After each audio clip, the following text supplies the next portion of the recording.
Ramon, what is your take on the OnePlus 5T? Asked the homie Steve Savain. Huh. I like it, quite honestly. Let's talk.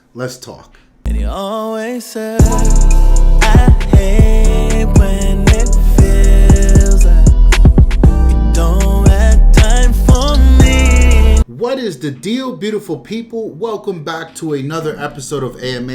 And if you're new here, you're not sure how this works, you ask your question in the comment section down below, and we answer it in upcoming videos.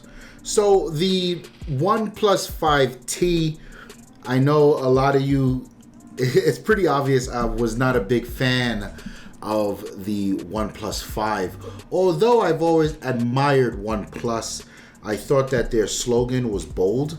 It reminds me of the ballsy slogans from when HTC was quietly brilliant. I like this never settle thing. And they always showed and proved with that. They had a lot to offer. And I think they were doing really good right up until the OnePlus 5. I really didn't feel like that phone was a home run. I didn't feel like it offered anything in particular. I thought the design was lackluster. But there was still value to be had there. They hit a lot of points right on the head, but it was still like a Now here we are 6 months later.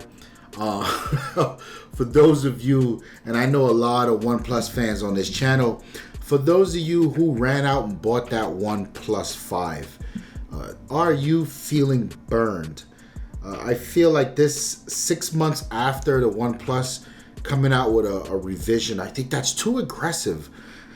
But nonetheless, here it is, the OnePlus 5T, and I think it's better, right? It doesn't really widen the gap of features between the OnePlus 5 and the OnePlus 5T, or it doesn't really vastly improve on some things, but it did enough that I could say, okay, fine.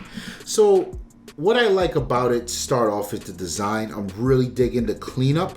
And by cleanup, I mean they made a few choices here. First, they sort of went with that very modern 2-to-1 aspect ratio where the phone is very skinny height-wise and very tall height-wise and skinny width-wise. And I like that so much because it makes these large display phones so much easier to hold. So that's a good thing. And you know, it's funny, I went back the other day and I was playing with my I got it in a drawer over there, my Lumia 1520. That thing was unwieldy and I loved it. It was so big. But my God, it was tall, it was wide. You couldn't one-handed operations almost didn't exist versus something like my S8 Plus. You know, you can get away with using that thing in one hand. So I really like this 2-to-1 aspect ratio, and it's good to see OnePlus kind of clean up here. And of course, when you go 2-to-1 aspect ratio, what you always do is you get the thinner bezels as well. Thinner bezels means that the fingerprint reader that was on the thumb and on the front, that had to go to the back, which is where I think a fingerprint reader should be anyway. After using my my Nexus 6P for almost a year, that is definitely where a fingerprint reader should be located. I don't care what anyone says. The hump in the camera was shaved down a little bit on the back. So, you know, they cleaned up on the design and they kept that the notification button on the side, the mute switch. I quite like that. I wish more companies would do that. I often like to see it on the iPhone. And I love that Apple always still has that switch. But yeah, in the specs department, it's almost pound for pound the same specs that you see in the original OnePlus 5. So the only difference here is that display is now a 6-inch display, but it's the same 1080p display with the same pixel density. Yes, it is made by Samsung. Look at that. So that's fine. Not too many people who've had the phone complained about it. That's fine. You can get a shocking 6 or 8 gigabytes of RAM. My God.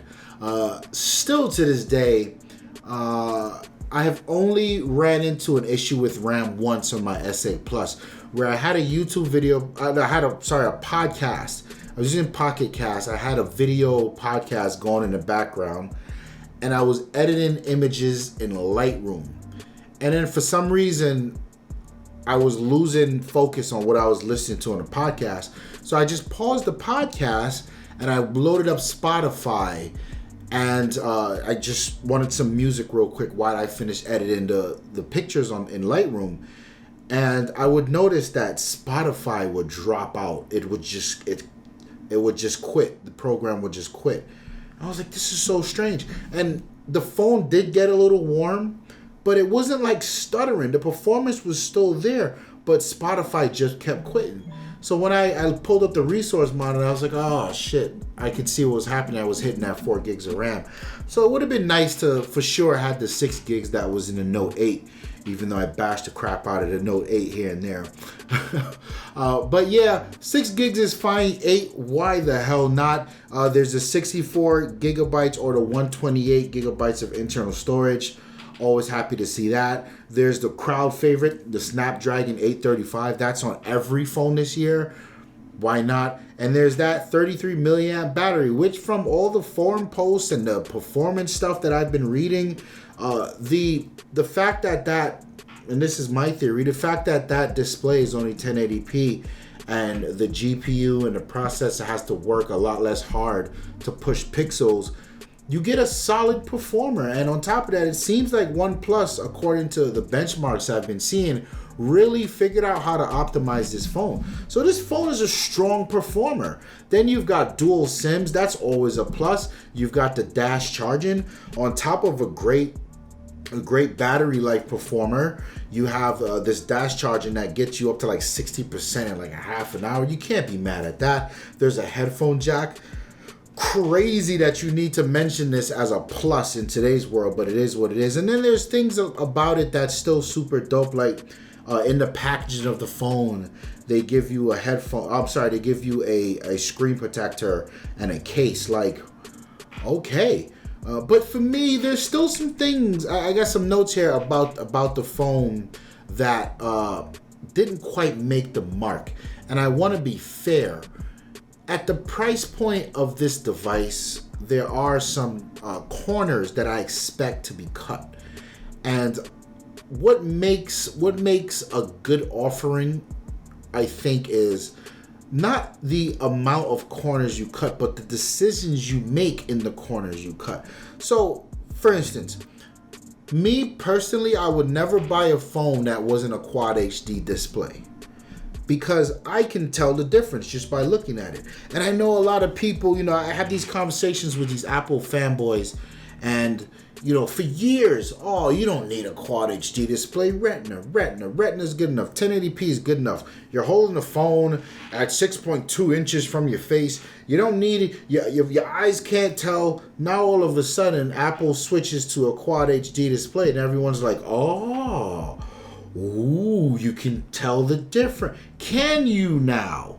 Right? So for me personally, I would never do it. But OnePlus has proven that you can still have a beautiful AMOLED display at 1080p and nothing looks out of place. I respect that. I think that's a corner worth cutting. Let's talk about the camera. So they've got this dual camera setup on the back. The main shooter is 16 megapixels and the additional shooter is 20 megapixels. Now, here's where I think corner cutting comes into play. I don't know what their reasoning is for having this. Supposedly, the second camera is supposed to handle low light. Although, when I was watching the Mr. Mobile review, he was very keen-eyed and he noticed that the camera almost never uses the second display in low light. So what the hell is the point, right? Don't give me mediocre. Like just put one solid camera in there and find somewhere else to give us that added value. So the camera's a fail. There's no optical image stabilization, although in the video there is the EIS, electronic stabilization, and that's said to be pretty good. There's no wireless charging. Is wireless charging a big deal? I used it must be, I don't know, maybe like 3 or 4 times on my Galaxy S8. So it's not a big thing to me, but it's there. It's nice to have, whatever. In fact, this is a good corner to cut, because if I'm paying you $900 for a phone, you better have wireless charging in there, even if I don't use it. If I'm paying you $500 for a phone, I'm not. It's, I don't use it that much anyway. So smart corner to cut. There's no water or dust resistance here. IP67, IP68, but OnePlus has said, it should be alright. You're gonna be alright. You're not gonna drop it in the toilet and survive. But, if you got it on the counter, you're cooking, something splashes, you'll be okay. I think that's an okay corner to cut. Although, me personally, this is one of those things, I will not buy another phone that is not water or dust resistant. Because, as I've said in earlier videos, I believe that YouTube in the shower is the holy grail of first world living. That's just me. Then there's some things to watch out for. So the OnePlus has had some shoddy behavior, and I meant to do a video on this a while back, but life just got crazy. They've had some shoddy behavior where they were collecting users' data and they didn't say it, and then when confronted on it, they sort of dodged it. And I don't know what the current standing with that is. If you are thinking about purchasing this phone, dig those articles up. Follow up and see what OnePlus' latest stance on that is. I think I heard that they changed it to ask you or let you know so you can opt in or opt out of collecting data. I could have sworn I heard that, so don't quote me on that. Do your research there. Then there's, like I mentioned in the beginning of the video, their cycle disturbs me. Are we going to see a OnePlus 7 6 months from now? And what the hell is the point of buying this one, right? And I think that's very disturbing for fans of this brand. Like, yo, that's too aggressive. Once every year is pushing it. Twice a year? Whoa, hang on a second here. Take your time. Get some things right. And then there's the price. The price of the OnePlus, every iteration goes up. Now, to be fair, I guess it's about a ratio, right? Because I remember when the OnePlus 2, it might have been, was like $330, and every flagship at the time was like $650. So there's that ratio, right? And now phones are $1,000, this phone's $500. So they kind of maintain that ratio, but I haven't quite seen anything in these specs that says to me that they need to raise the price. I mean, the Snapdragon 835 has been on the market for quite some time, so they can't be spending top-notch dollar to get that processor.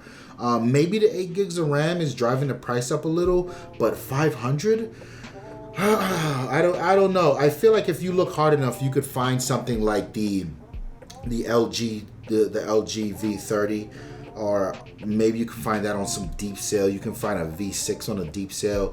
You might be even able to find an S8 Plus if you search hard enough, and maybe you add another $50 or something in the price. So at this price, I mean, it's a great price. There's a lot to be had for what they're offering.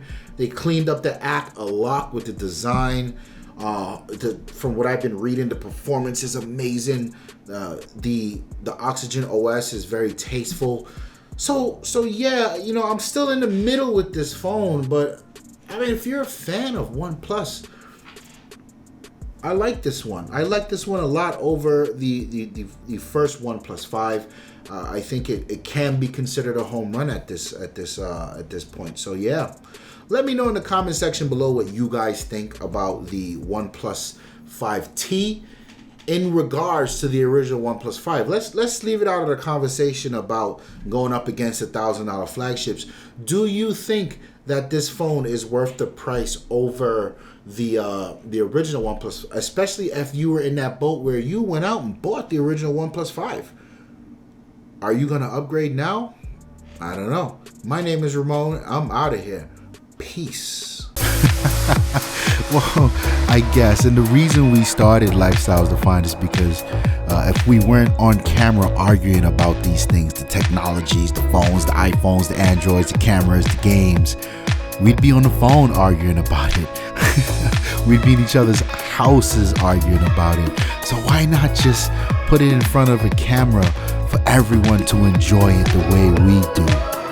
That's what Lifestyles Defined is all about. We just